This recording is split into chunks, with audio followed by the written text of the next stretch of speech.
Levent was 38. He carried the kind of exhaustion people do not really mean when they say, "I'm tired." Not the kind you talk about. Not the kind anyone notices right away. The kind that can live inside a person for years, as long as no one looks too closely. When he opened his eyes, the first thing he noticed was the silence. Hospital silence. No machines, no voices, just that empty stillness that gets under your skin. He knew what had happened. He had been in a car crash. He remembered that much. The steering wheel, headlights, a sudden flash, and then nothing.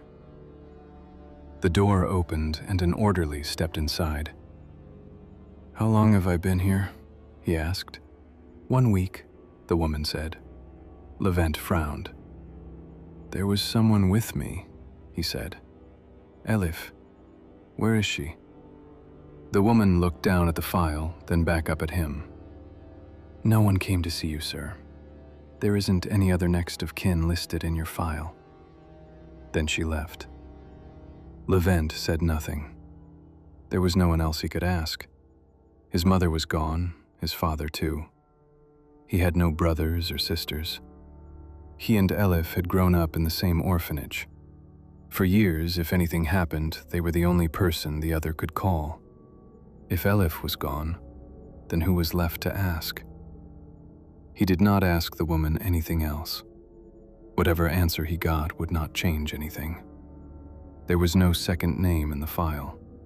He waited until the day he was discharged. Maybe she would come. Maybe the door would open. Maybe there was some explanation that still made sense. But as the days passed, that hope only got heavier. And on the day he was discharged, he finally understood. Elif was gone. How could she not come on a day like this? The lights in the room had been dimmed. The night was quiet, but nothing inside Levent was. He sat up in bed, leaned back against the pillow, and looked at the ceiling. But his mind stayed fixed on the door. The door was open. Elif was not there. The thought did not hollow him out. It filled him instead, with something hard, something heavy. It was not normal. Elif was not like that. Levent knew it. That was why he was angry. She wouldn't come? Not even once? There had been no reason, no fight, no slammed doors, no last cruel words. Everything between them had been clear, and that was exactly why her absence made no sense. Levent drove his fist into the side of the bed. Not hard, quiet. Not like someone losing control, like someone asking for an answer. For a week, he had not asked anyone about Elif, because if he asked, he would get an answer. And if he got an answer, the direction of his anger might change. He wanted that anger to stay exactly where it was. He looked at the clock, a little after midnight. Tomorrow he would be discharged. Tomorrow he would go home. Elif would either be there or she would not. But at least the uncertainty would end. That's it, he thought. Not even a note? The thought did not hurt him. It felt more like an insult. Levent lay back down and closed his eyes, but he could not sleep. The door was still open, and the fact that no one came through it was driving him insane. After he was discharged, he went home. Elif's things were exactly where she had left them. She had not taken a single thing. Had she really been waiting for this moment? Did it really have to be that final? This is it, he thought. There was no point staying there anymore. He picked up his phone and started scrolling through apartment listings. He chose Ankara. Gray skies, harsh winters. It matched what he already felt inside. He found one listing, 2-bedroom apartment, 3rd floor. He liked it. Then he thought, What difference does it make? He called the number. The man who answered was the building caretaker. He handled everything for the place. They talked. They made a deal. Right after that, Levent hired a moving company. They came to the house and took a few of his things, a couch, a single bed, and a small nightstand. The bed had originally been bought for guests. Now Levent was the guest. The movers loaded everything up, and he gave them the address. "I'll come later," he said. "The keys with the caretaker, 3rd floor, number 9. Then he went to work. He did not speak to anyone. He wanted out of that city as fast as possible. He went straight to accounting and turned in his resignation. Then he took the first taxi he could find to the bus station and bought a ticket for the first bus to Ankara. By the time he arrived, it was still technically noon, but the sky was already dimming. The city looked like it was in mourning. The air was gray, heavy, low. He got off the bus, took a taxi, and handed the driver the address. When he reached the building, the front door was closed. He looked through the glass, but he could not make out anything beyond the entrance. There was light inside, but no depth to it. He stepped over to the buzzer panel beside the door. The apartment names were old. Some had faded so badly, the letters had started bleeding into each other. At the bottom was a small label that looked like it had been stuck on much later. Caretaker. He pressed it. The buzzer made a short, muffled sound, as if the building did not want the noise getting out. A few seconds passed.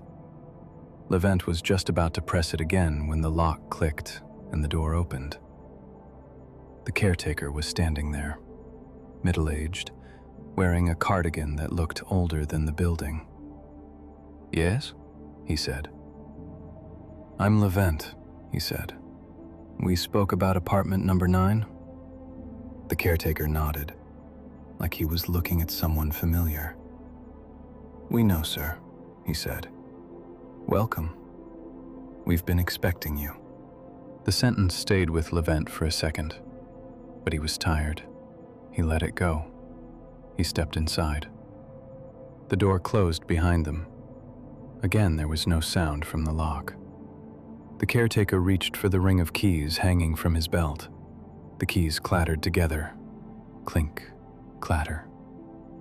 The sound lingered in the stairwell longer than it should have. It went up, then came back down. The caretaker sorted through the keys one by one. It took him a while to find the right one.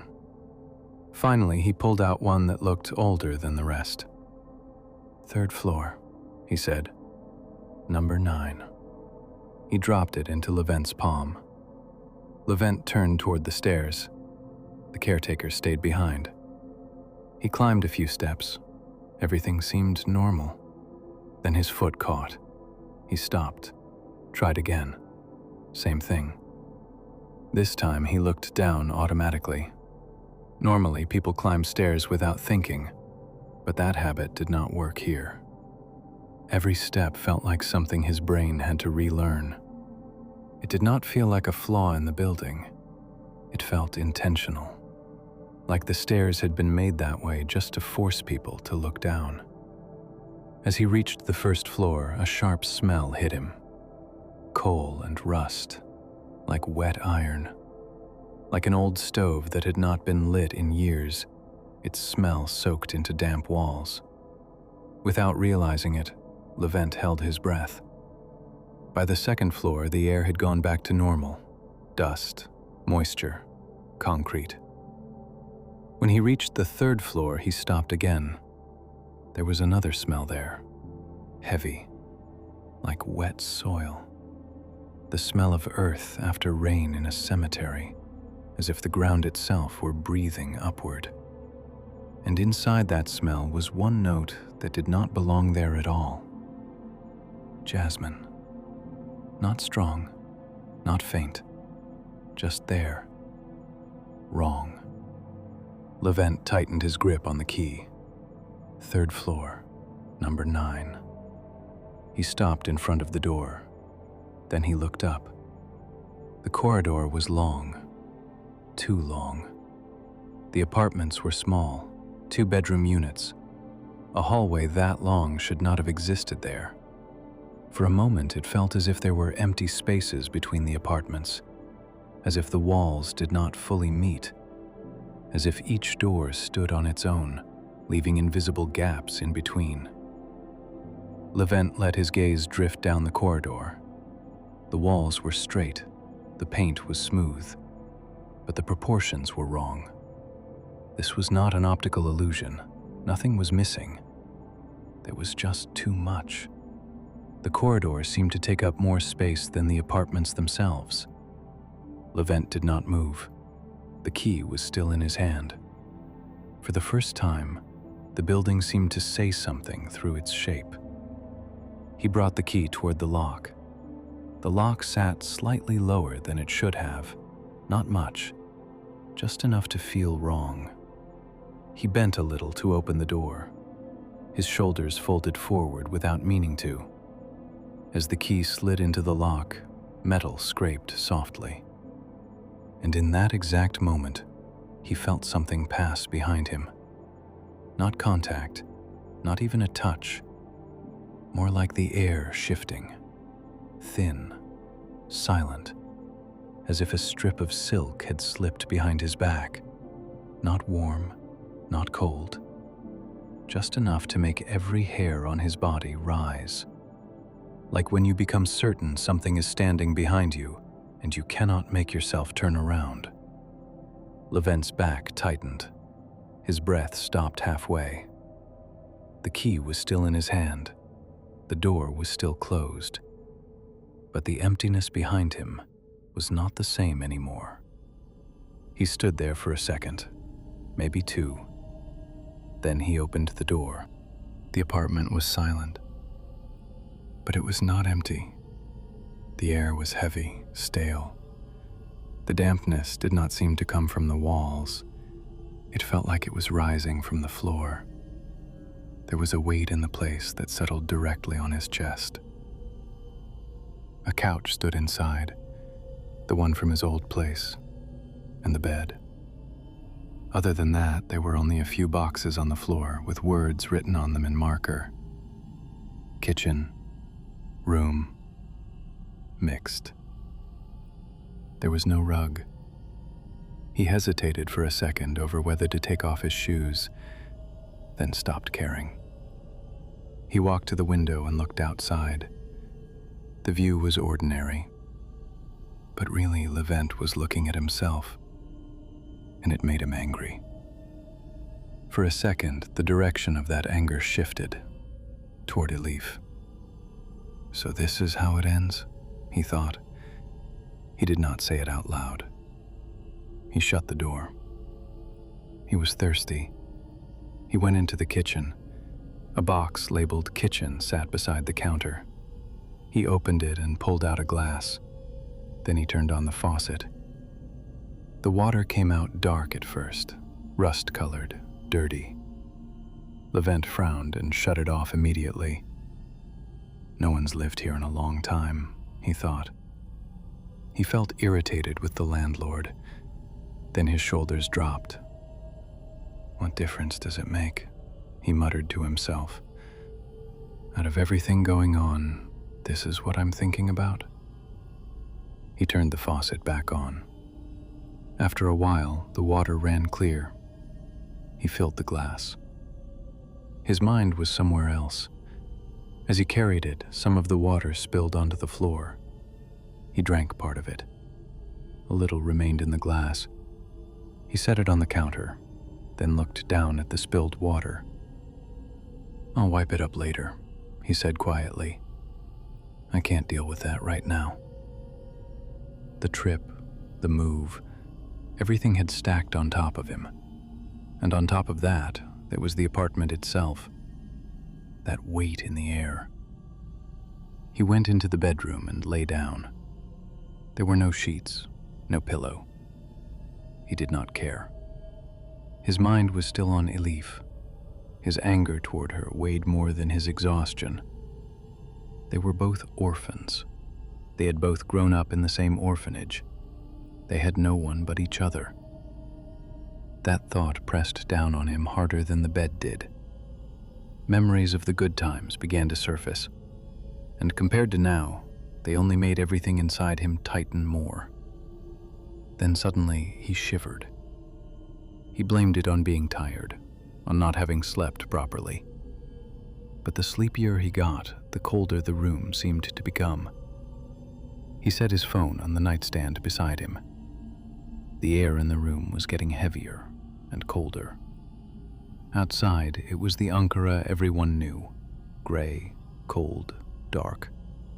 It was only around 6 in the evening, but night had already fallen over the city.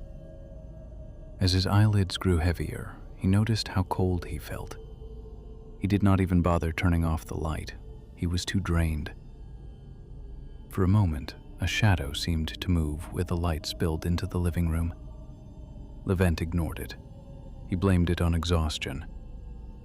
And then he fell into a deep sleep.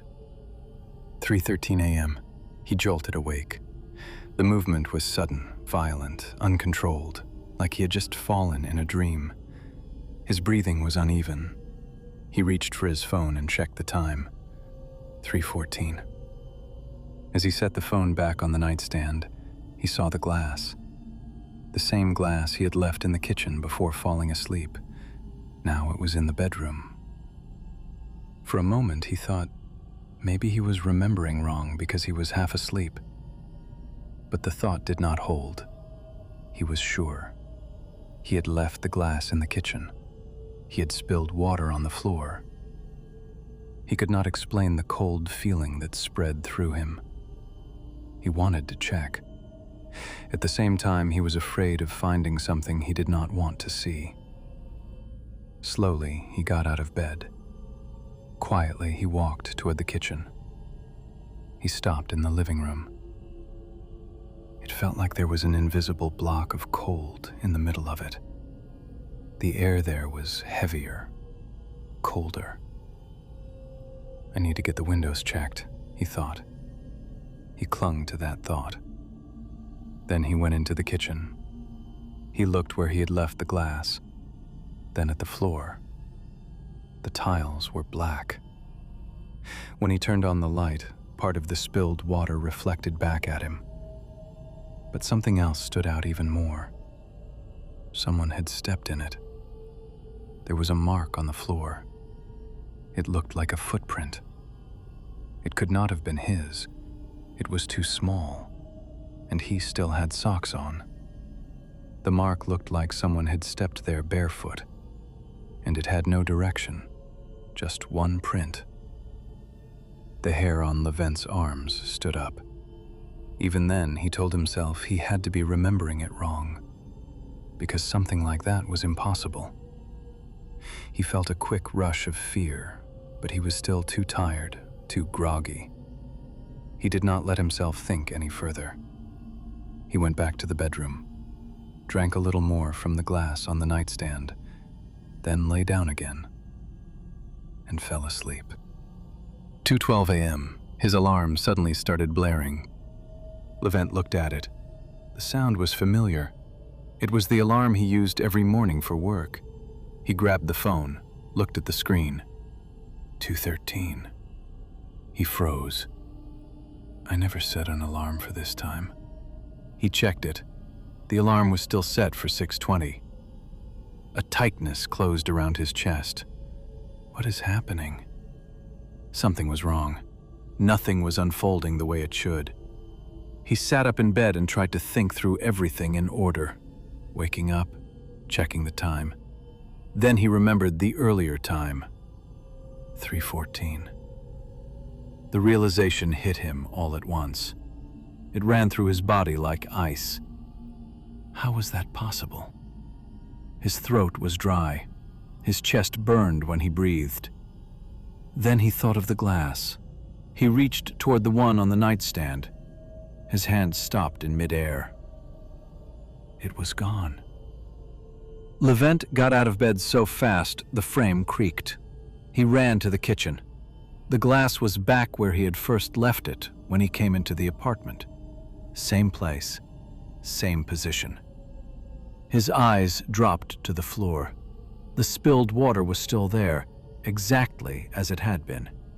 It had not evaporated, and there was no footprint in it anymore. Levent could not explain any of it now.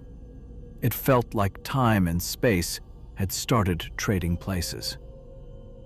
Shaking, he went back to the bedroom. He was going to call Elif. He did not care about pride anymore. He did not care about anger. He just wanted to get out. He walked into the room, reached for his phone, opened his contacts. A minute passed, maybe 2. Then he stopped, looked at his messages, and suddenly remembered. In a fit of anger, he had deleted Elif's number. Not just the number, everything connected to her. He tried to remember it, but it was hard. Like most people now, he did not know it by heart. In his phone, she had been saved as My Elif. That was how he had always called her. He closed his eyes, forced his memory. The numbers started coming back, one by one. 3, 1, 4, 0, 2, 1, 3. But he could not remember how it started. He felt like he was losing his mind. Was it 500, he thought? 500 what? Minutes passed. He still could not get there. Then the numbers came back again, but this time in a different order. 314, 213. Levent went completely still. Elif's phone number matched the times he had woken up. He did not move. It felt like his own body was telling him not to. He sat on the edge of the bed with his back to the door. All he could do was breathe. Then a shiver ran from the back of his neck all the way down his legs. Sharp, uncontrolled. Is something behind me? But he could not turn around, because what if he did, and something really was there? That possibility felt heavier than not looking. Levent tried to gather all his courage. He had to turn around. Whatever was going to happen, it had to happen now. The thought lasted only a few seconds, but to him it felt like hours. At last, in one sudden movement, he turned. What he had expected was not there, but something was wrong with the room. Blue-white lights were moving through it, broken, flickering, but constant. They were not just flashing on and off, they were moving. Almost hypnotized, Levent got to his feet and followed them. He barely felt his own steps. He left the bedroom, entered the living room. The lights were spilling in through the kitchen window, multiplying in the dark, across the walls, the floor, the furniture, everywhere. Levent followed them into the kitchen. The light seemed to pull him toward the window. He was on the 3rd floor. The kitchen window faced the street. He moved closer, placed his hands on the frame, leaned in.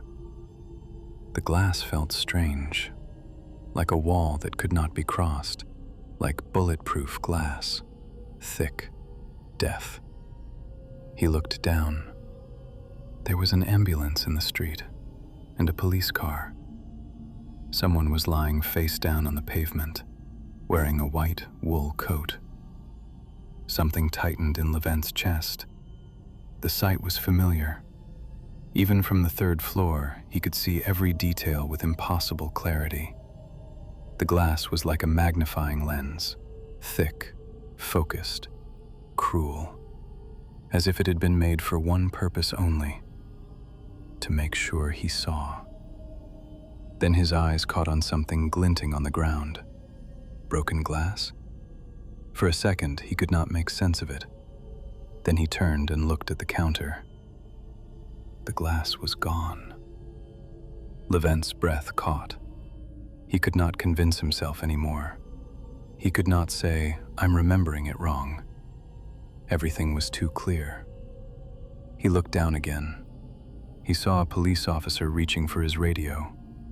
Everything was so sharp, he could even see the vapor leaving the man's mouth in the cold. Then he heard voices. A police officer speaking to a paramedic. "She was dead at the scene," the officer said. "Make sure it goes in the report." Levent's throat tightened. The officer reached for the bag still clutched in the victim's hand. Even before he saw it clearly, Levent knew. A black bag with white lettering on it. "Love you." The officer opened it, looked at the ID inside. "Sir," he said, "the ID says her name is Elif." Something broke loose inside Levent. The white coat. He knew that, too, because he had bought the coat and the bag for Elif himself. Levent started pounding on the glass. "No!" he shouted. But the glass did not even tremble, not a crack, not a sound. And his voice did not go out either. It left his mouth only to be swallowed before it reached the air. The glass was deaf. The room was deaf. "I have to get out," he thought. "I have to get to Elif." The thought cut straight through the panic. Levent spun around and ran for the door. He unlocked it, burst into the corridor, and immediately knew something was wrong. This was not the corridor he had seen when he first arrived. There was no apartment across from him, no door at all. He looked to his left. There was only the hallway, stretching on and on, no end in sight. Levent turned toward the staircase. His heart was pounding so hard it felt like it was echoing through the building's heavy air. He took the first step down. But there was no second, because the stairs were gone. Gone, as if they had never been there, as if he had never come up that way at all. Levent turned and rushed back inside the apartment. The air had changed. The darkness outside the windows was pulling back, replaced by a pale, washed-out light. He ran back to the kitchen, looked out. There was nothing there. No ambulance, no police, no blood. Just the taillights of a few passing cars on the street below. It was getting worse. With one last bit of hope, Levent stepped back out into the corridor. Maybe, he thought, there's another way. He reached the head of the staircase, grabbed the railing. The stairs were still gone, but he could hear the caretaker's voice from below. Levent shouted with everything he had, "Help!" But his voice did not go down. It was as if the stairwell were filled with water, something heavy, deep, black. His voice drowned in it. Then, from below, he heard something else, a familiar voice. "Levent, we spoke about apartment number 9. The voice rose through the empty stairwell. Levent froze. Then another voice followed. "We know, sir," it said. "Welcome. We've been expecting you." Levent could not move. Those words were not new. They had already been spoken. And now the building was giving them back to him.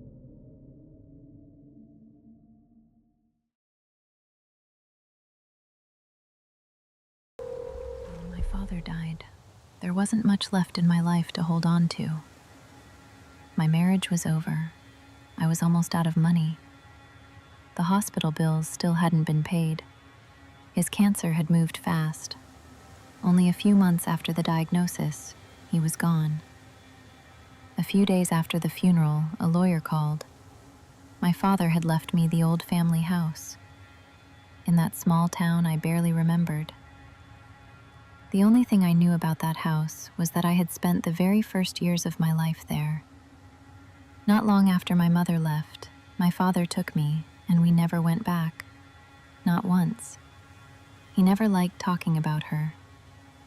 When I was little, I asked him over and over again.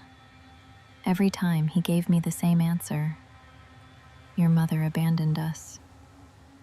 But after my father died, and that old house was the only thing I had left, I didn't have much of a choice. I had to go back. If I sold the house, I could pay off my debts. At least, that was the plan. But when I arrived, I realized it wasn't going to be that easy. The house hadn't been lived in for years. Paint was peeling off the walls. The floor groaned under every step. Dust covered everything. In that condition, no one was going to buy it. Since I had no money to hire anyone, I had to do the repairs myself. I spent the first few days cleaning and trying to fix what I could. While I was cleaning, I brought down a few old boxes from the attic. Inside were yellowed letters, cracked picture frames, old bills, and family photographs. I didn't recognize most of the faces. A few pictures of my father when he was young. My mother appeared in some of them too. She was young. She was smiling. But there was a nervousness in her eyes that didn't match the smile. One photograph caught my attention. An old man in a suit, hard face, standing perfectly straight in front of the camera.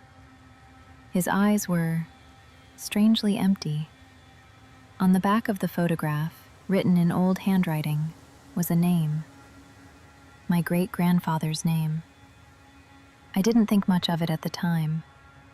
I put the photographs back in the box and kept cleaning. The first thing I noticed about the town was the silence.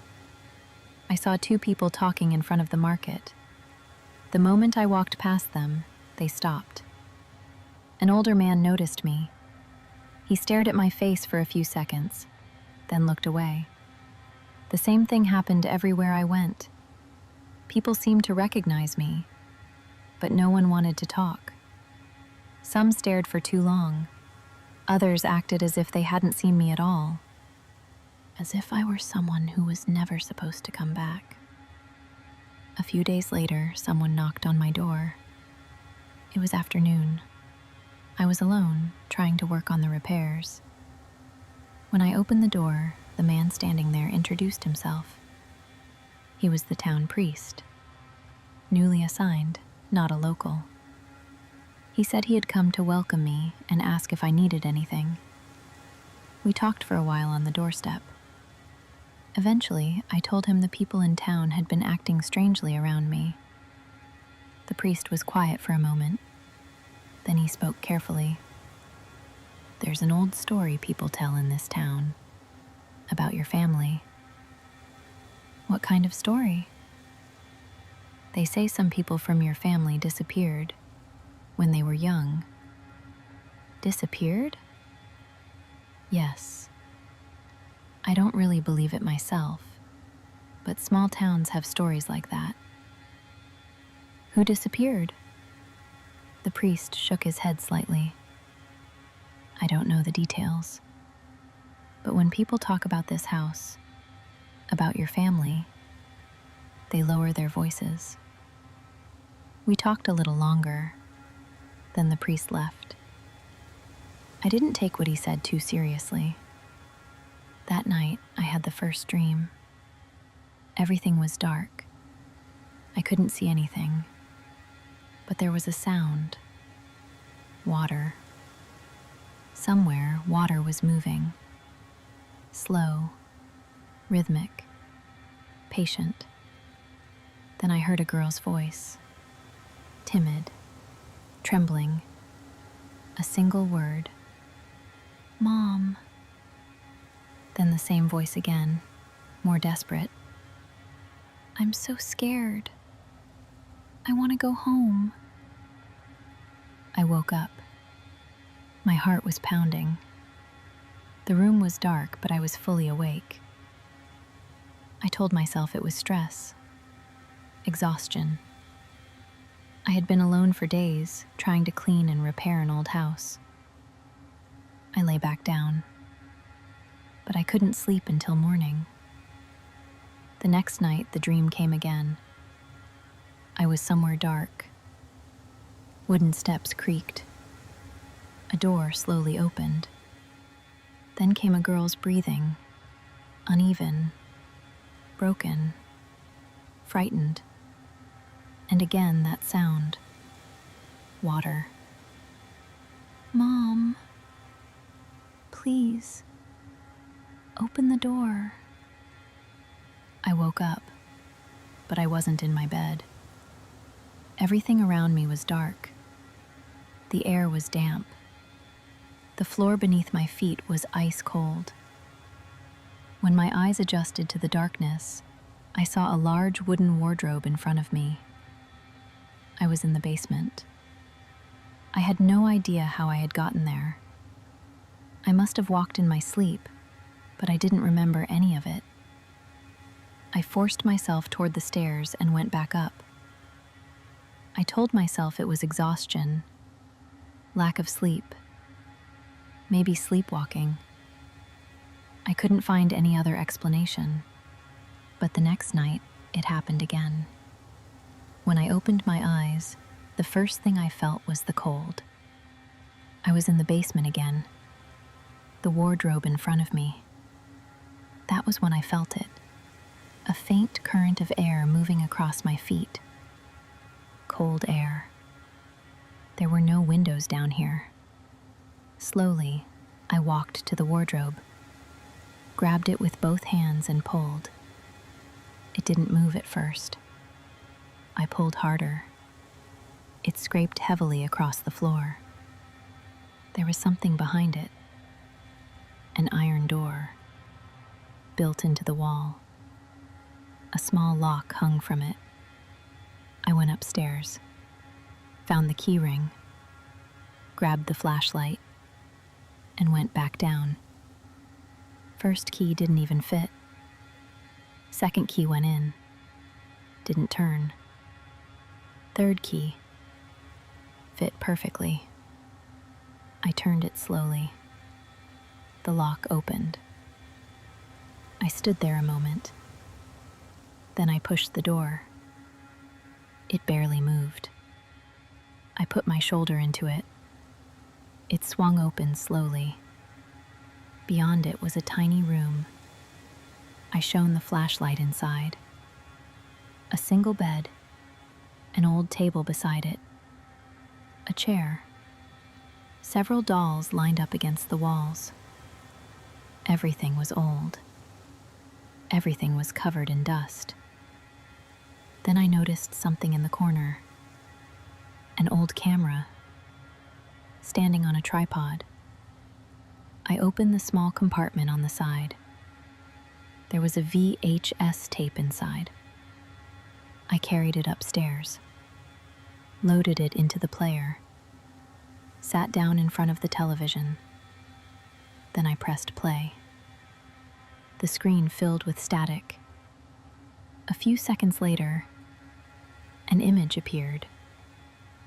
An old man was sitting in a chair, an old living room, facing the camera directly. There was a strange smile on his face, but his eyes weren't smiling.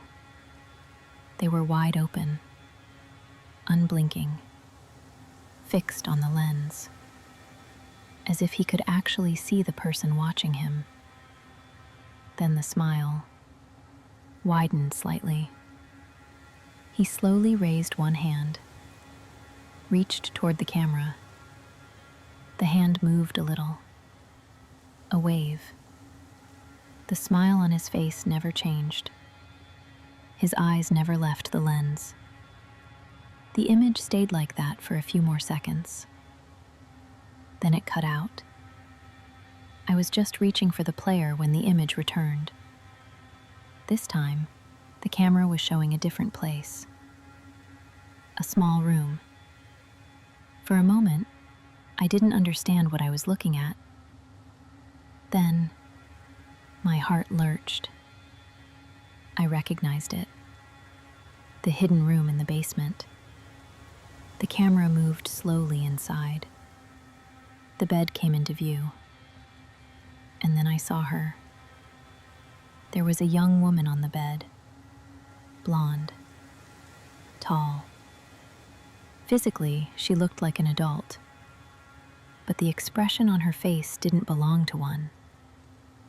She was curled up on the mattress. Her hair was tangled. Her clothes were dirty and torn in places. There were thin marks on her wrists, dark bruises along her jaw. She looked at the camera in terror, but that look didn't belong to an adult. It was the look of a lost child. When the camera moved closer, her lips trembled. She tried to say something. No sound came at first. Then the old man's voice came from behind the camera. "Look at me." Silence. His voice was calm, almost gentle, but there was something in that calmness, something that settled wrong. "You're crying again." Her lips trembled. She whispered a single word. "Mom, your mother isn't coming." Silence. "This is your home now." Her eyes filled with tears. "If you're a good girl for a few more days, maybe I'll let you go." She started crying. "Please, I want to go home." The image cut out. When it came back, same room, same bed. She was sitting closer to the wall now, her head resting on her knees. No voices. Only the faint, distant sound of crying. The image cut again. One more time. She was sitting at the edge of the bed. She looked exhausted. Her eyes weren't on the camera anymore. They were fixed on whoever stood behind it, as if she was ready to do whatever she was told, or as if she had nothing left to resist with. Then the old man's voice came one last time. "There we go. Good girl." The screen went dark. I sat there for a long time, staring at nothing. Everything I had just seen kept turning over in my mind. That girl had really been kept in that room. And then I remembered the voice from my dream. "Mom, I'm so scared. I want to go home." Something heavy settled in my stomach. I went upstairs. My hands were shaking. I found the box of photographs, went through them one by one. My father when he was young, my mother, relatives I didn't recognize. Then I found him. The same face, the same hard stare, the same eyes. I turned the photograph over, read the name in old handwriting. My great-grandfather. The man on that tape was my great-grandfather. That girl had been kept in this house. By morning, I was certain of one thing. I couldn't do this alone. I put the tape in my bag and went to the church. The priest looked surprised to see me. "Is something wrong?" "I need to tell you something." I told him everything. The dreams, the basement, the door behind the wardrobe, the hidden room, the tape. At first, he had trouble believing me. But when I told him the man on the tape was my great-grandfather, that I had recognized him from a photograph with his name on the back, his expression shifted. "Are you certain?" His name was written on the back of the photograph. I placed the tape on the table. "You can watch it yourself." We watched it together in a small room at the church. When the old man appeared, the priest's face went stiff. When the camera showed the hidden room, the color drained from his face. When he saw the girl on the bed, He leaned forward and gripped the edge of the table. "Mom, I want to go home." When it ended, neither of us said anything.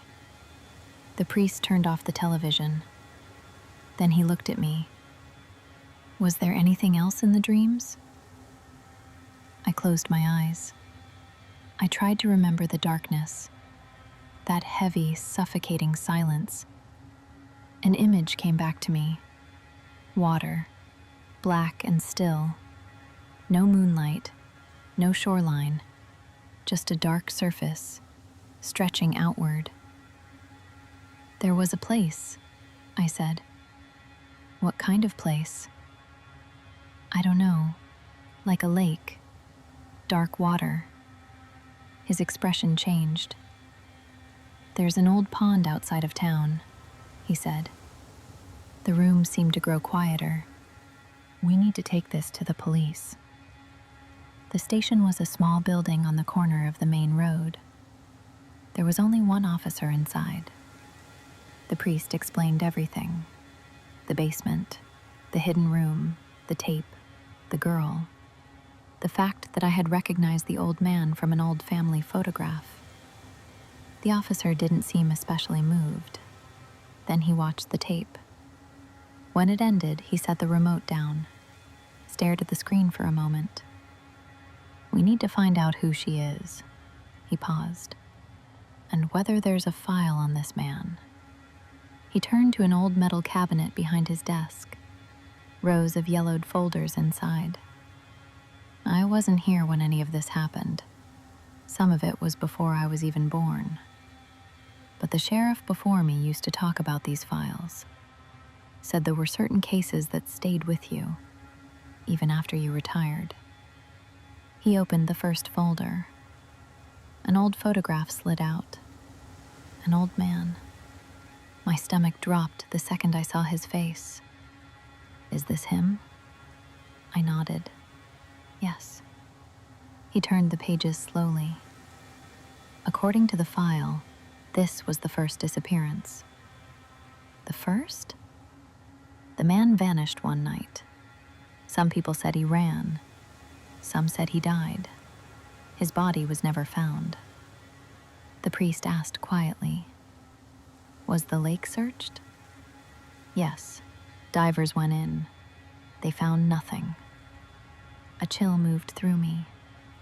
He opened another folder. A young man, 21 years old. The next two were the same. Same family, same age, same disappearance, 21. "That's why some people in town say your family is cursed," the officer said. "Not every generation, not everyone, but certain men. They vanished after turning 21. "Men?" "Yes." He pulled one folder closer. This was the first young man to disappear after the old one. I looked at the face in the photograph. Arrogant, cold. The officer took out an old report from the folder. A few months before he disappeared, a complaint was filed against him. He cornered a girl from town in an alley, tried to force himself on her. Something turned in my stomach. And then he disappeared? Shortly after he turned 21. At first, everyone suspected the girl's father. He was questioned. His house was searched. Divers searched the lake. Nothing. The priest asked slowly, "Is that when the curse story began?" No. Back then, people thought it was murder. There just wasn't any evidence. He turned to the other folders. The second young man vanished years later. Same family, same age. He was known around town for his temper. Put a few people in the hospital. There were stories, but most of them never made it into official reports. He closed the third folder. After the second disappearance, people started talking. Said there was something wrong with that family. Said the men disappeared when they turned 21. I thought about my mother. about what my father had told me for years. Your mother abandoned us. Maybe she had left, but I was beginning to understand why. Maybe she had run from this town, this house, this name. Maybe she had been trying to protect me. What about the girl on the tape? I asked. The officer went to a different cabinet. Older folders, thinner ones. Let's check the missing women's files. We went through photographs, old women, children, cases from nearby towns. None of them matched.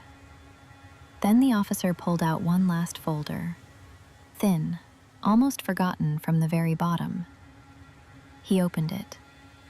A photograph of a young woman slid out. The air left my lungs. That's her, I said.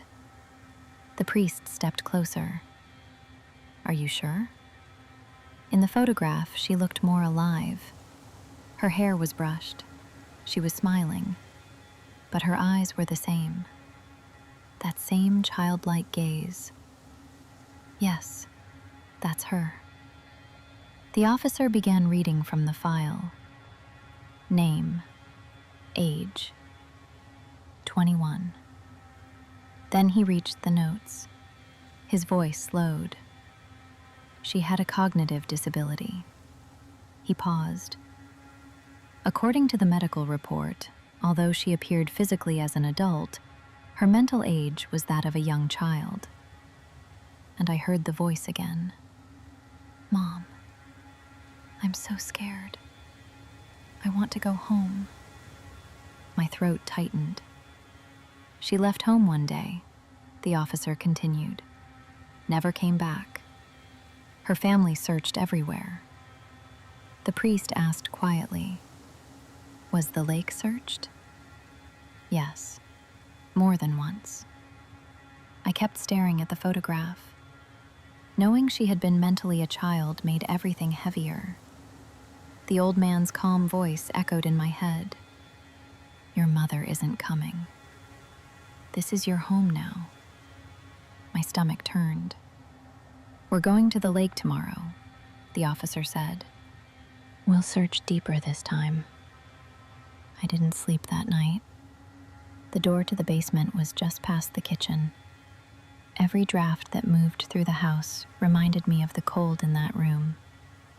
Her photograph wouldn't leave my mind. 21 years old. But her voice had belonged to a child. She had called for her mother in my dreams. Maybe she had done the same in her final moments. Maybe it had been dark. Maybe she had heard water. Maybe all she had wanted was to go home. I didn't close my eyes once. The next day, we went to the lake. It was outside of town, in a valley surrounded by mountains. Dense pine trees stood on every side. A thin layer of mist hung over the surface. The water was dark, almost still. There wasn't even any wind. Several police vehicles were parked along the shore. Divers were putting on their gear. The priest stood beside me in silence. I stared at the water, and somewhere in the back of my mind, I heard the voice again, very faint, from beneath the surface, or from inside my own head. I want to go home. I closed my eyes. This time, what I felt wasn't fear. It was something else. Like someone had been leading me here all along. Like the dreams had never been random. Like that girl, out of all the silent dead, had chosen me. The divers searched for a long time. Nothing. One of the officers shook his head. I think that's it, he said. People began gathering the equipment. Then a diver broke the surface, pulled up his mask. There's something metal down here. Everyone turned. At the bottom, buried in the silt. Within minutes, they had rigged a winch. Cables went into the water. The surface stayed still. Then something heavy began to rise. A metal box, coated in mud, an old steel safe. When they dragged it onto the shore, everyone stepped back. The lid wouldn't open by hand. They brought in hydraulic cutters. Metal screamed. The lid was forced open. A heavy smell rolled out. No one spoke. Then one of the officers looked inside and stepped back. There was a body inside. A young woman. Her hair was matted with mud. Her clothes had almost completely rotted away. But I didn't need to see her face clearly. I already knew. It was her. The girl from the tape. The girl from the file. The girl who had cried in my dreams. The priest bowed his head. One of the officers turned away. I couldn't move. In my mind, an image formed. Darkness, metal walls, water rising slowly, and a voice. "Mom, I'm so scared. I want to go home." My legs were shaking. She hadn't died alone. Her fear had stayed there. Her prayers had stayed there. And she had waited at the bottom of that lake for years. Then a small ripple formed on the surface of the water. Then another. "Look at that," one of the officers said. Everyone turned. Something was rising beneath the surface. At first, we couldn't tell what it was. Then a hand broke through. Then a shoulder. Then a face. And then another. And another. 4 bodies rose to the surface. The first was my great-grandfather. I recognized his face from the photograph.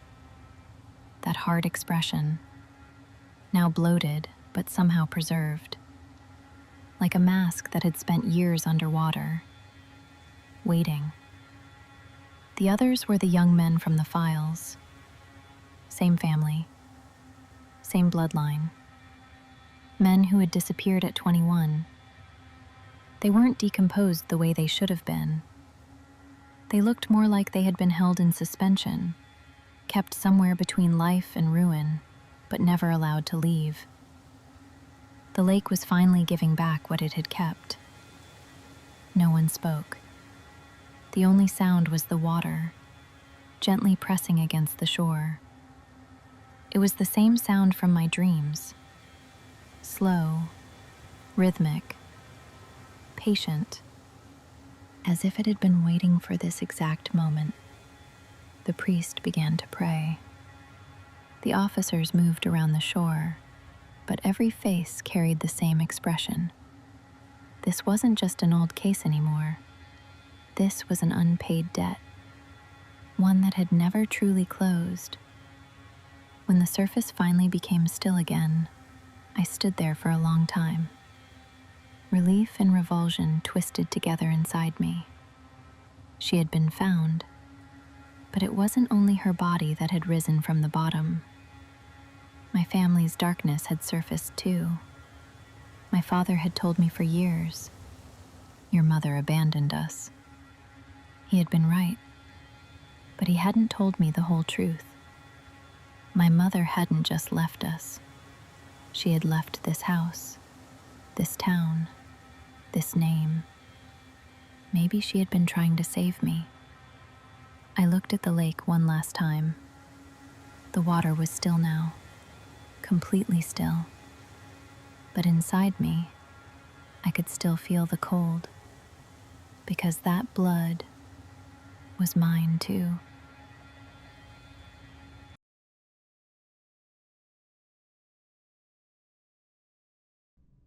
Sarah loved spring mornings, the kind where the air was still cold when you opened the window, but the sun had already started warming the curtains. She always knew Owen was awake before she heard him. He would sit up in bed first. Then he would call for Max. The dog would come running down from upstairs and knock him over. Owen would laugh. Max wouldn't bark, just pant. The two of them would lie on the floor like that for a few minutes. Every morning was the same. Sarah liked it the same. David came down before her. He made the coffee. By the time Sarah got to the kitchen, her cup was already on the table, still steaming. Sarah never thanked him. David never waited for it. Their house was a house like that. Things didn't need to be said. Owen came down a little after. He brought something with him every morning. A toy. A book. He never remembered what he was carrying for very long. "Mum," he said one morning, "Max doesn't have water." Sarah looked at the bowl. It was full. "He does, baby. Look." Owen looked at the bowl, then at Sarah, then at Max, then back at the bowl. It took him a second to register the water. "Oh, he does." He patted Max on the head and walked off to the bathroom. David looked at Sarah across the table. He smiled a little. Sarah smiled back. Neither of them said anything. That was Owen. 5 years old, but only half here. The other half was somewhere else, in his own head, in his own game, in some world only he knew about. The doctor had said it was normal for his age. Sarah had believed it. His scattered little mind was his own. It was what made him Owen. They had gotten Max from a shelter 2 years before. Owen had been 3. He had pointed at the one asleep in the corner of the kennel and said, "This one." That was all. Max had been with them ever since. Sarah sometimes tried to remember a house without Max in it. She couldn't. At night, Sarah put Owen to bed. David stood in the doorway. Owen would hug Max first. Max would lie down beside the bed. Owen would ask for a story. Sarah usually made one up. One night, after the story, Owen looked up at her. "Mum, will you be here tomorrow too?" Sarah laughed. "Where else would I be, baby?" Owen thought about it. "I don't know. I'll be here tomorrow, every morning." "Okay." He patted Max's head. His eyes started to close. Sarah kissed him, dimmed the light. As she walked toward the door, Owen murmured, "Mum, Max? Max is with you, baby. He'll always be with you." "Okay." Owen fell asleep. Sarah closed the door softly. David was still in the hallway. "You okay?" Sarah nodded. David leaned in, rested his forehead against hers. "We're lucky," he said. "Very." The opera was on a Friday night. David had bought the tickets months earlier. Sarah had forgotten about them. When she came home from work that Friday, the envelope was on the table. "Oh my God, is this tonight?" "It's tonight." "David." "Surprise." They called a sitter. A girl from down the street. 19. She had come twice before. Owen had liked her. Sarah put Owen to bed early. He looked up at her. "Mum, are you going somewhere?" "Dad and I are going out. We'll be back before you wake up." "Who's the sitter?" "The girl from down the street." Owen thought about it. Nodded. "Okay. Good night, baby." "Good night, Mum."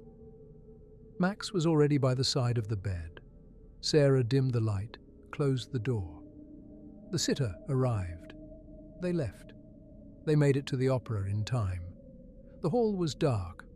One woman on the stage. Sarah settled into her seat. David's hand was beside hers. She took it. The music began. The soprano was singing an aria. Sarah didn't know much about opera, but a voice like that up close was something else. The soprano's breath seemed to reach every corner of the hall. Sarah closed her eyes for a moment. The aria was building toward its peak. She felt it, like everyone else. The woman on the stage drawing her breath. The note held. A vibration in her purse.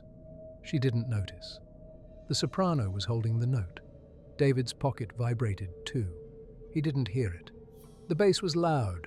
The hall was full. The music was everywhere. The soprano was still holding the note. The police were calling. They had been calling for some time now. No one heard. The aria ended.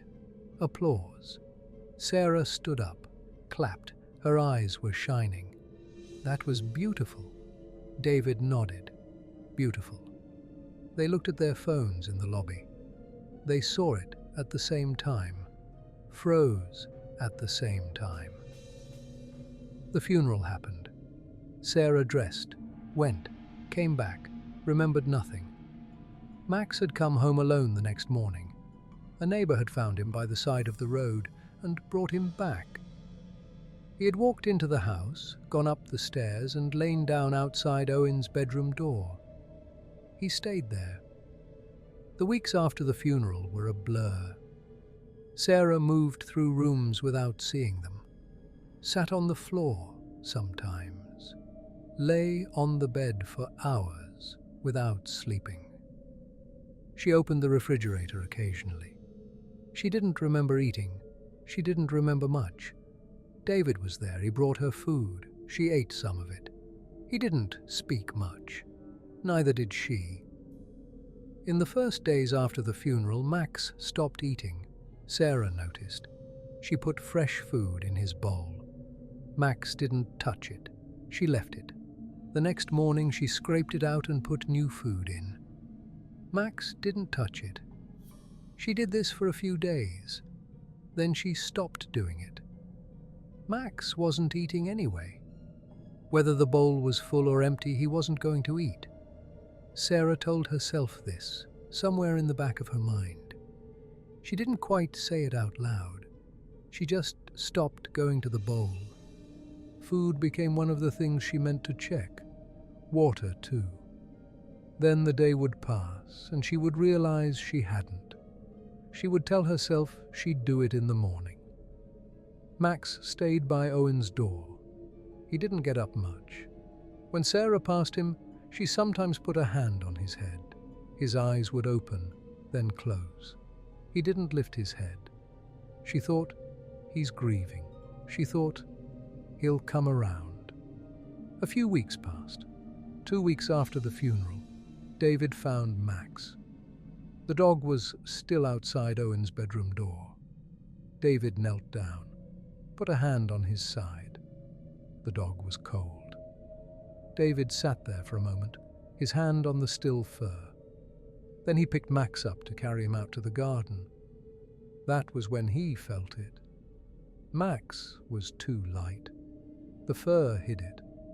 A golden retriever's coat hid a lot. But David was carrying him now, and his arms knew. Max should have been heavy, solid. David had carried him to the car a year ago, when Max had hurt his paw, and he remembered the weight in his arms.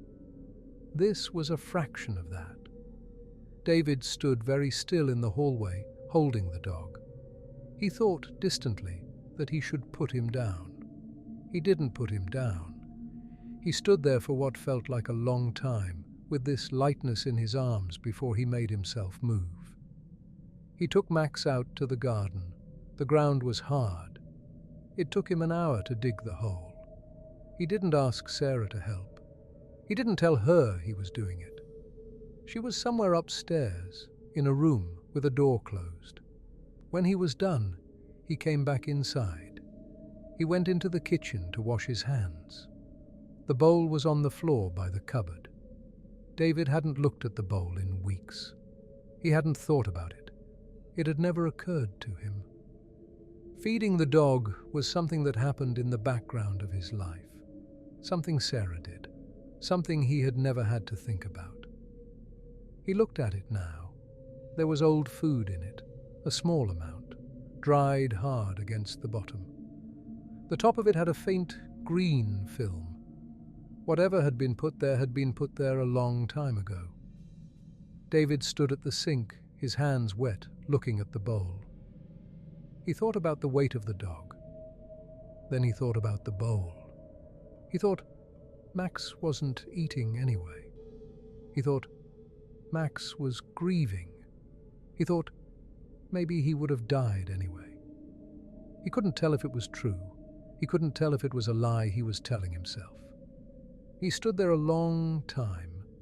Then he picked up the bowl, walked it to the trash, threw the food away, washed the bowl, dried it. He didn't put it back on the floor. He put it in a cupboard, high up, where Sarah wouldn't see it. Then he went back upstairs. Sarah was sitting on the edge of the bed, looking at nothing. David sat down next to her. They didn't speak. A few days later, Sarah noticed Max wasn't in the house anymore. She asked David where he was. David said he had taken him out to the garden. Sarah nodded. She didn't ask anything else. She cried that night, but she knew she wasn't crying for Max. She was still crying for Owen. She did not think then or later about the bowl. David tried to stay. A few months, maybe 4, maybe 5. Sarah didn't count. He would wake up early, make the coffee, set it on the table. The cup would be there when she came down, steaming. Sarah didn't thank him. David didn't wait for it. But David couldn't look at her either now. He had buried the bowl in the cupboard, but he knew it was there. Every time he opened that cupboard for something else, he saw it. He started not opening it, started using mugs from the other cupboard. Then he started not using the kitchen at all. He understood slowly what living here was teaching him. If he stayed long enough, he would stop seeing things. Like the bowl, like Max, like eventually Sarah. He didn't want to learn that. One evening, David sat at the table. Sarah sat across from him. Neither of them was eating. Sarah? David tried to speak, said something. Sarah didn't hear it. She could hear his voice but couldn't make out the words, as if David was speaking another language. After a while, he stopped. He looked at her. She looked at him. Neither of them said anything. The next day, David packed a bag. Sarah watched him. He said something about needing time. A while, a week, a month. He didn't know. He just couldn't breathe here. Sarah said she understood. She did. She didn't blame him. David stood at the door, looked at her. I'll come back. Okay, David left. The first week he called every day, the second week a few times, the third week once, then never. A few months later, the divorce papers came. Sarah signed them. No one called from the other side. The money ran out. Sarah wasn't working. She couldn't. The rent went unpaid. The landlord was understanding. He waited 2 months. Then he wrote her. I'm sorry, someone else will take the place. She packed her things, left most of them. Owen's room was untouched. She didn't know what to do with that room. In the end, she closed the door, left everything in it. She didn't have the strength to take it with her. The new place was in a neighborhood behind the train yard. Cheaper, older. The super opened the door with an apology on his face. Ma'am, the place is a little rough. It needs some work. It's fine. There's damp. Coming through the windows, I think. When it rains, the smell gets bad. It's fine. He hesitated, looked at the wall opposite. And that wall. Last tenant said something about the stains. They keep coming back. We've painted twice. They come through? Sarah looked across the room. Brown stains spread across the plaster. Scattered. Old. Some were small. Some had bled outward into wider, darker patches. It's fine. The super gave her the key. Left. Sarah stood in the middle of the empty room. Her things hadn't arrived yet. It was just her and the stains. She looked out the window. The train tracks were visible. A freight car was being shunted, moving very slowly. She turned back to the wall. I need to paint that, she said out loud. Her voice sounded foreign in her own ears. She never did. The first weeks passed. Sarah built a routine. Get up, make coffee, not drink it, sit down, go to bed. She had learned not to stay in bed too long. In bed, she thought. Thinking was dangerous. She spent most of her time in the living room. There was one chair. The wall was across from it. She didn't look at the stains at first. It was just dampness in an old building. You could ignore it. But there was no television. She didn't answer her phone. Looking out the window was hard because of the trains, so her eyes went where they had nowhere else to go. One evening her phone lit up on the kitchen counter. A text from her sister. Sarah, please call me back. I'm worried. It had been the 5th or 6th message that month. There were others before it. Sarah read it, put the phone face down, walked back to the chair. She had stopped opening the texts a while ago. Some of them mentioned a name, a therapist someone had recommended, a grief group, a church. She didn't read those parts. She didn't read any of it, really. She just saw who had sent it and put the phone down. One evening she noticed something.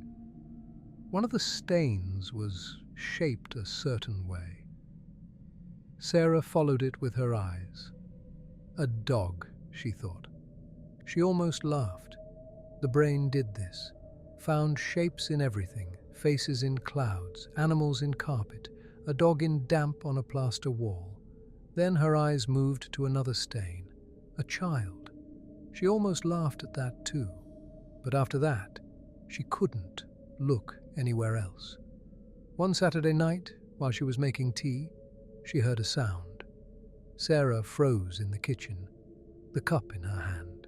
A woman's voice, somewhere far, singing, a high, clear voice with reverb in it, like opera.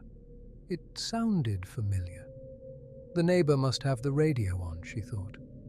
The sound went on for a few seconds, then stopped. She put the cup down. What song was it? She tried to remember. She couldn't. It had been familiar, but it was a familiarity she couldn't place. She went back to the living room. The shapes were still there. She didn't sleep much that night. A few days later, she started sitting closer to the wall. First, she pulled the chair over. Then she got out of the chair and sat on the floor. The shapes were getting clearer every day. No, the shapes weren't changing. She was just looking more. She told herself this. She didn't believe it. What she could not see, sitting that close, was that the stain she called a dog had grown by an inch over those weeks, and the stain she called a child had spread downward in a way it hadn't done before. And between them, where there had been nothing the week before, a small dark line had appeared, low and curved, where a hand could be if a hand were drawn there. One evening, the two shapes were side by side. The dog's head was next to the child's, as if they were leaning on each other. Sarah put a hand over her mouth. That was how Owen and Max used to sleep. That night, Sarah dragged her bed into the living room. The doorbell rang one afternoon. Sarah didn't hear it at first. Then it rang again. It was midday, light outside. Who could it be? She got up, went to the door, opened it. The super was there. "Ma'am, everything all right?" Sarah looked at him carefully. "Yes. We haven't seen you in a few days. One of the neighbours was worried." "I'm fine." He tried to look past her. Sarah had only opened the door a little. The apartment behind her was dark. "Anything you need? The store, maybe?" "No." "All right." He nodded. Left. Sarah closed the door, went back to the living room, sat back down. She was woken in the middle of the night by a sound from the wall, the same woman's voice. Opera, but longer this time. Sarah sat up, listened. A note was being held, and then a faint tremor moved through it. as if something had slipped. A second. Then the sound stopped. She sat in bed for a long time, her back to the plaster, the wall behind her, the sound behind the wall. She didn't sleep again. Sarah was living in front of the wall now. The bed was there, the cushion, a glass of water, a plate. She wasn't eating much anyway. A slice of bread, a little cheese. That was enough. Her phone was on silent. She had stopped looking at it. The super came once more. She heard him at the door. She didn't get up. He waited, left. He didn't come again. She watched the wall for hours now, sometimes whole afternoons passing without her moving from the cushion. The shapes were very clear to her. Owen was there, head bowed, as if he were looking down. Max was there. Next to Owen, his head resting on Owen's arm. That is what Sarah saw. What was actually on the wall was damp, dark stains spread in patterns her mind kept arranging into the shapes she needed. The stains had moved over the weeks. They had grown. The line she had once seen as a thin shadow at the edge was now wider, darker, reaching further into the room. It had happened slowly enough that she had missed it. She started talking to them. "Owen." No answer.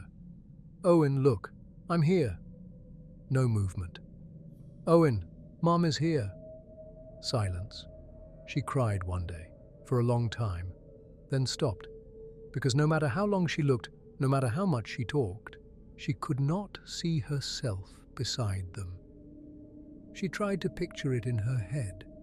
Owen, Max, and her between them, the three of them side by side. But the picture wouldn't form. Owen and Max were there in her mind, but Sarah could not enter the picture. She realized this one evening. She wasn't surprised. She had always known it.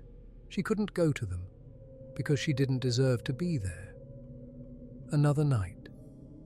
The music came again. Sarah was sitting in front of the wall. The music started, the same woman's voice. This time she didn't get up. She listened. The sound began, held. Then it started to stretch. The high note went thin. Then it climbed higher than a human throat could hold. Then it slipped.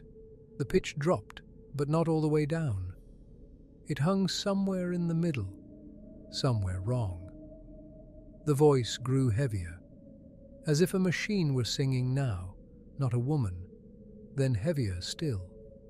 The note pulled itself out long, longer than any breath, until it didn't sound like sound at all. Then it stopped. The sound hadn't come from anywhere, not the neighbour, not the radiator, not the trains. It hadn't come from anywhere. Sarah looked at the wall. The shapes seemed turned toward her now. Owen's face was still bowed, but his shoulders were toward her. Max's head was up. The stains had grown again slowly beneath her gaze, but the change was small enough that her eye let it pass. She reached out. She couldn't touch them, of course. The wall was too far, but she reached out.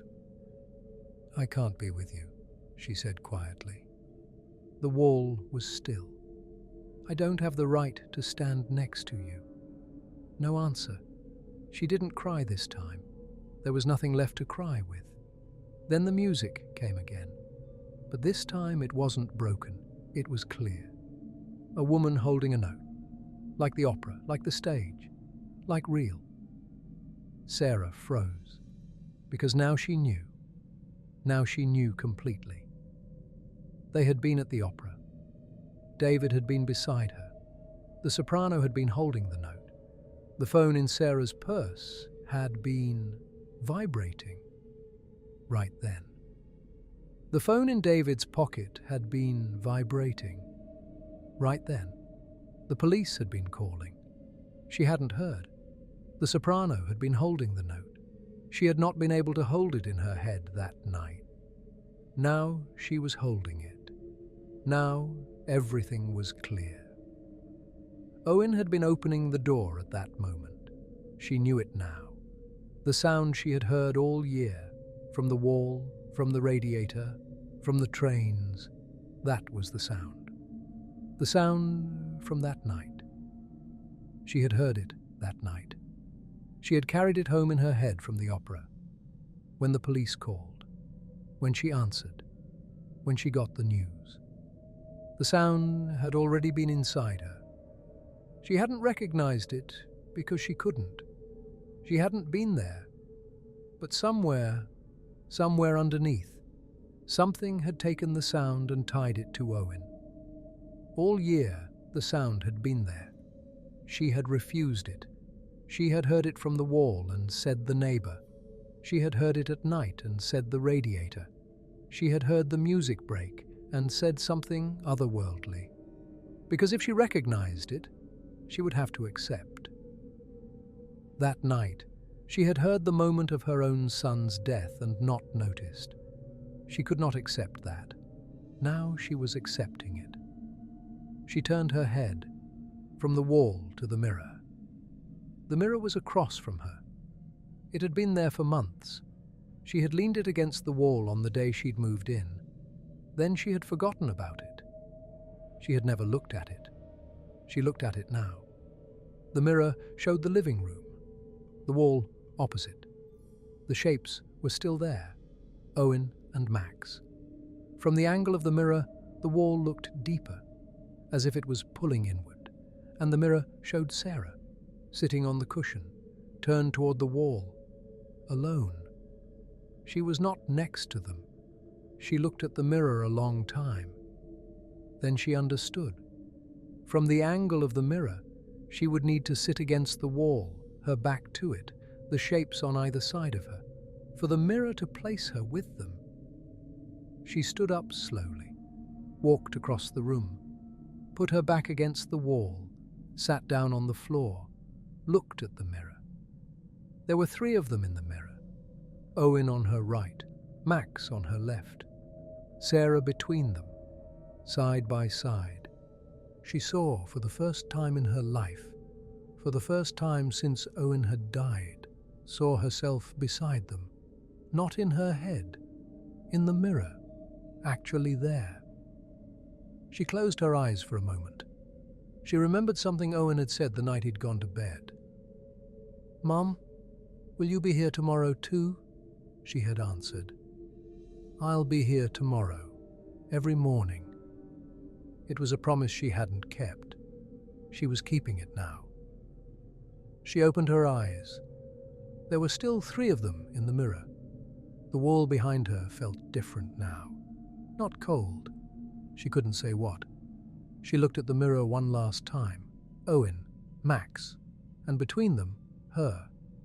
"I'm coming," she said. She closed her eyes. The room was quiet. The mirror reflected the wall opposite. The damp had spread further than before. The stains had no clear shape now, just a darker mass against the plaster, older, wider, bleeding into each other. The mirror also reflected a woman. She was leaning against the wall, her back to it, her eyes closed. The room was very quiet. Owen had walked out into the street in his pajamas. Max was somewhere ahead, past the yard, chasing a cat or a shadow in the dark.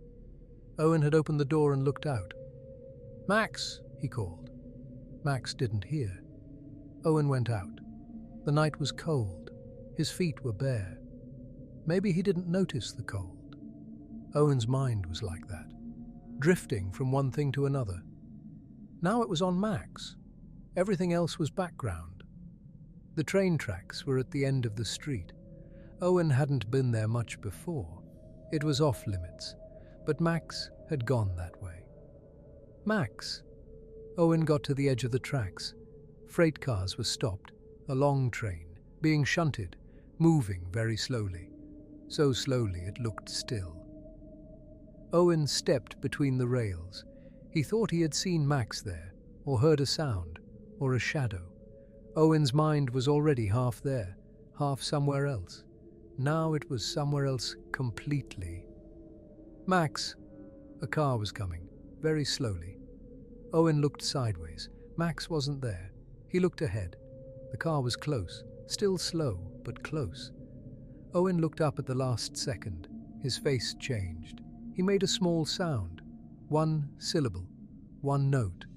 High. Sarah was at the opera. The soprano was holding her note.